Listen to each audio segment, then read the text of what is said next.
Hey guys, for today's mini vlog, pupunta kami na sa Narciso para makamusta yung bahay namin. So ayan, naka-prepare na rin yung clothes, extra clothes para in case na mapawisan, may mapapaltan ako.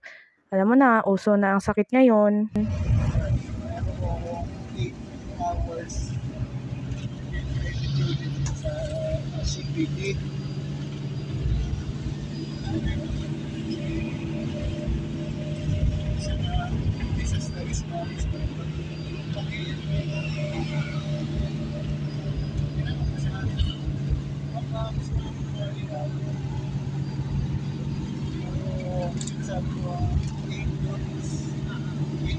Ayan guys, nandito na po tayo sa San Narciso. Ayan. So mas malinis po ngayon kaysa nung previous. Ayan. Hirap nang buksan yung pinto di yan. Ilang months lang pero hirap na. Ayan. So natagalan kami diyan. So skip na namin.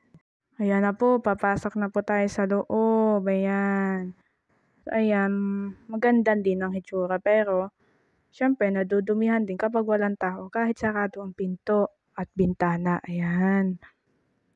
So hindi naman sila magtatagal, hindi gaya nung previous. Ayan. So nakita ko yung mga display na yan, oh.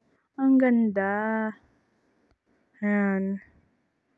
Yan yung sa cake ko nung first birthday ko. Yung nakalagay diyan. Tapos sa likod, yan, mayroon din mga figurine. Tapos mayroon diyang parang yung sinasaksak, yung waterfall. Iniikot yun. Yun yung may tubig na dumadaloy. So yan, di ba hindi na namin napakinabangan dahil tagal na. So ito naman yung ref. Ref namin yan dati, nung nasa Lucena pa yan. So ayan, nandiyan na yan sa San Narciso. 2018 pa yan dinala eh. Tapos, ayan, naghahain na pala. Kasi kakain na kami pala ng lunch. Ayan. So mamaya aakyat kami sa taas. Ayan, nandito kami sa taas. So, ayan, madumi din ang balcony ng bahay namin sa San Narciso. Ayan. So, konti naman. Gaya nun dahil pandemic nga.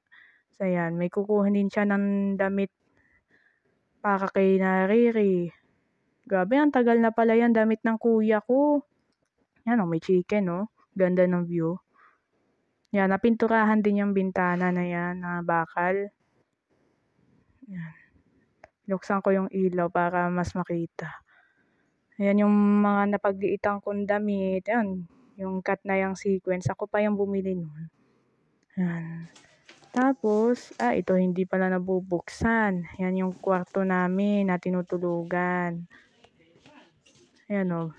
May bago, pininturahan na rin yung sahig ng second floor. Para new look naman. Kasi sobrang tagal na yung bahay na yan. Ayan. Ito pa palang damit ng kuya ko. I think magto 2 years old siya.